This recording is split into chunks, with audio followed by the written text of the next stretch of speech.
हाय दोस्तों, स्वागत है आपका इस YouTube channel PM study centre में। तो आज की इस वीडियो में हम हिंदी के कुछ महत्वपूर्ण बहुविकल्पीय प्रश्नों को देखेंगे जो कि बोर्ड एग्जाम में 1 अंक में पूछे जाते हैं और टोटल 10 बहुविकल्पीय प्रश्न बोर्ड एग्जाम में पूछे जाते हैं, जिसके लिए आपको 10 अंक इस वीडियो से मिल जाएंगे। तो चलिए आज के इस वीडियो को हम शुरू करते हैं और हिंदी के कुछ महत्वपूर्ण बहुविकल्पीय प्रश्नों को देखते हैं। तो हमारा पहला प्रश्न रहा कि भारतेंदु युग से पूर्व गद्य के लेखक हैं। इनमें से ऐसे कौन से लेखक हैं जो कि भारतेंदु युग से पहले ही गद्य की रचना कर चुके हैं? तो ऑप्शन क मुंशी सदासुखलाल, ऑप्शन ख रामचंद्र शुक्ल, ऑप्शन ग बालकृष्ण भट्ट और ऑप्शन ग लल्लू लाल। तो जो भारतेंदु युग से पूर्व गद्य के लेखक हैं वो हमारे मुंशी सदासुखलाल, ऑप्शन क हमारा करेक्ट आंसर होगा। और भारतेंदु युग से पूर्व जो गद्य लेखक हैं वो केवल 4 हैं। पहला है ईसा अल्लाह खान, दूसरा है मुंशी सदासुखलाल, तीसरा लल्लू लाल और चौथा जो लेखक है वो सदल मिश्र हैं। ये 4 लेखक बहुत ही वेरी वेरी मोस्ट इंपॉर्टेंट है और इनकी एक एक रचना भी है जो कि बहुत ही महत्वपूर्ण है। चलिए दूसरा प्रश्न रहा हमारा कि भारतेंदु युगीन गद्य की समय सीमा क्या है? भारतेंदु युग का समय सीमा क्या है इसे हमें बताना है। तो ऑप्शन क 1750 से 1850 ईस्वी तक, ऑप्शन ख 1850 से 1900 ईस्वी तक, ऑप्शन ग 1900 ईस्वी से 1920 ईस्वी तक और ऑप्शन ग 1920 से 1936 ईस्वी तक। तो जो गद्य भारतेंदु युग की जो समय सीमा है वो 1850 से 1900 ईस्वी तक है। चलिए तीसरा प्रश्न रहा कि प्रारंभिक गद्य लेखकों में 2 राजाओं में से एक हैं। ऑप्शन क मुंशी सदासुखलाल, ऑप्शन ख रामचंद्र शुक्ल, ऑप्शन ग बालकृष्ण भट्ट और ऑप्शन ग लल्लू लाल। तो जो प्रारंभिक गद्य लेखकों में 2 राजाओं में से एक है वो मुंशी सदासुखलाल है और शिव प्रसाद सितारे हिंद को भी 2 राजाओं में से एक माना जाता है गद्य लेखकों का। चलिए चौथा प्रश्न रहा हमारा कि सुख साखर के लेखक हैं। ऑप्शन क लल्लू लाल, ऑप्शन ख मुंशी सदासुखलाल और ऑप्शन ग ईसा अल्लाह खान और ऑप्शन ग सदल मिश्र। तो जो सुख सागर के लेखक हैं वो मुंशी सदासुखलाल हैं, ऑप्शन ख करेक्ट आंसर होगा। पांचवा प्रश्न रहा हमारा कि हरिश्चंद्र को भारतेंदु की पदवी से सुशोभित किया गया।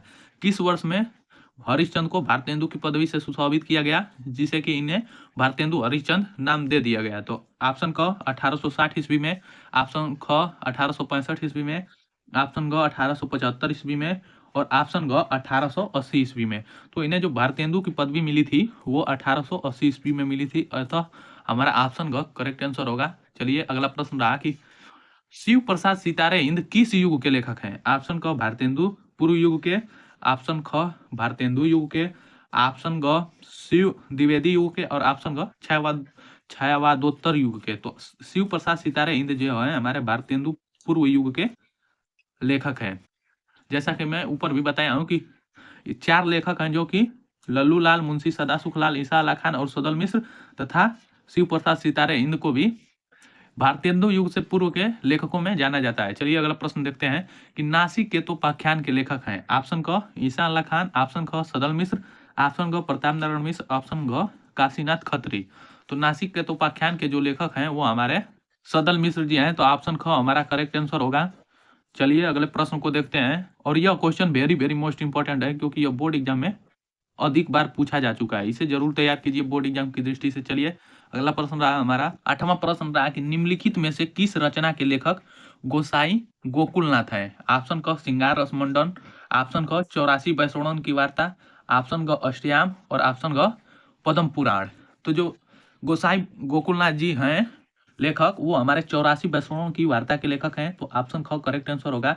चलिए अगले प्रश्न को देखते हैं। अष्टयाम अष्टयाम के रचयिता कौन है?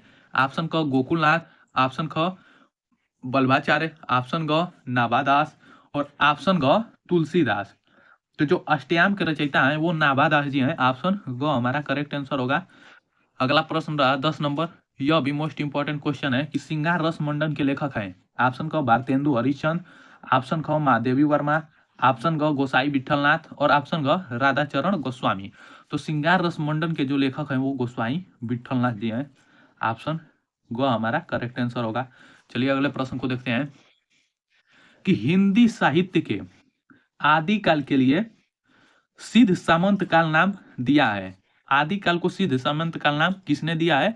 ऑप्शन क राहुल संस्कृत्यायन ने, ऑप्शन ख रामचंद्र शुक्ल ने, ऑप्शन ग डॉक्टर राम कुमार वर्मा ने और ऑप्शन ग डॉक्टर नागेंद्र ने। तो आदिकाल को जो सिद्ध सामंत काल नाम दिया है वो आचार्य रामचंद्र शुक्ल ने दिया है। ऑप्शन ख हमारा करेक्ट आंसर होगा। चलिए अगला प्रश्न रहा हमारा कि वीर गाथा काल की प्रमुख प्रवृत्तियों में, वीर गाथा काल की प्रमुख प्रवृत्तियों में से निम्न लिखित कौन सी प्रवृत्ति सही नहीं है। ऑप्शन क युद्धों का सजीव वर्णन, ऑप्शन ख राष्ट्रीयता की भावना, ऑप्शन ग आश्रयदाताओं की प्रशंसा और ऑप्शन ग कल्पना की प्रचुरता। तो जो वीर गाथा काल में प्रमुख कृतियों में से नहीं है इनमें से वो राष्ट्रीयता की भावना है। ऑप्शन ख करेक्ट आंसर। चलिए अगले प्रश्न को देखते हैं। तो अगला प्रश्न हमारा रहा कि रेवंत गिरिरास कि रेवंत गिरिराज के रचयिता हैं। ऑप्शन क दलपति विजय, ऑप्शन ख जिन धर्म सूरी, ऑप्शन ग विजय सेन सूरी और ऑप्शन ख मुनि जिन विजय। तो जो रेवंत गिरिराज के रचयिता हैं वो विजय सेन सूरी हैं। ऑप्शन ग हमारा करेक्ट आंसर हो जाएगा। अगला प्रश्न रहा कि परमाल रासो के रचयिता हैं। ऑप्शन क नरपति नाल, ऑप्शन ख दलपति विजय, ऑप्शन ग भट्ट केदार और ऑप्शन ग जगनीक। तो जो परमाल रासो के रचयिता हैं वो जगनीक हैं। ऑप्शन घ हमारा करेक्ट आंसर होगा। चलिए अगला प्रश्न रहा कि अमीर खुसरो कवि हैं। अमीर खुसरो किस काल के प्रमुख कवि हैं या कवि हैं। तो ऑप्शन क आदि काल के, ऑप्शन ख भक्ति काल के, ऑप्शन ग रीति काल के, ऑप्शन ग आधुनिक काल के। तो अमीर खुसरो जो कवि हैं वो आदि काल के कवि हैं। चलिए अगले प्रश्न को देखते हैं। प्रश्न नंबर 16 रहा यहाँ पर कि मुकुरिया रचना है। मुकुरिया किसकी रचना है कि मधुकर कवि की, ऑप्शन ख कुशल राय की, ऑप्शन ख अमीर खुसरो की और ऑप्शन ग भट्ट केदार की। तो जो मुकुरिया रचना है वो अमीर खुसरो की है। ऑप्शन ग हमारा करेक्ट आंसर होगा। अगला प्रश्न रहा कि संत काव्यधारा के कवि नहीं है। संत काव्यधारा के कौन से कवि हैं जो इनमें से नहीं है। ऑप्शन क कबीर, ऑप्शन ख रैदास, ऑप्शन ग कुतुबन और ऑप्शन ग दादू दयाल। तो जो संत काव्यधारा के कवि हैं वो कबीर भी हैं, रैदास भी हैं और दादू दयाल भी हैं। तो इनमें से कवि नहीं है संत काव्यधारा के। तो कुतुबन ये संत काव्यधारा के कवि नहीं है। 18 नंबर प्रश्न रहा कि आदिकाल का ग्रंथ नहीं है। आदिकाल का ग्रंथ नहीं है कीर्तिलता, ऑप्शन ख विशलदेव रासो, ऑप्शन ख अल्लाह खंड और ऑप्शन ग पद्मावत। तो जो आदिकाल का ग्रंथ है वो कीर्तिलता भी है, विशलदेव रासो भी है और ऑप्शन ग आल्ह खंड भी है। और यहाँ पर पूछा गया है कि आदिकाल का ग्रंथ नहीं है तो वो पद्मावत आदिकाल का ग्रंथ नहीं है। चलिए 19 नंबर प्रश्न रहा कि जयमयंक जस चंद्रिका के रचयिता हैं। ऑप्शन क भट्ट केदार, ऑप्शन ख नरपति नाल, ऑप्शन ग मधुकर कवि और ऑप्शन ग विद्यापति। तो जयमयंक जस चंद्रिका के रचयिता हैं वो हमारे मधुकर कवि जी हैं। ऑप्शन ग करेक्ट आंसर होगा। चलिए 20 नंबर प्रश्न रहा कि आल्ह खंड का दूसरा नाम है। आल्ह खंड का दूसरा नाम क्या है। ऑप्शन क विशलदेव रासो, ऑप्शन ख परमाल रासो और ऑप्शन ग खुमान रासो और ऑप्शन ग हमीर रासो। तो आल्ह खंड का जो दूसरा नाम है वो परमाल रासो नाम है।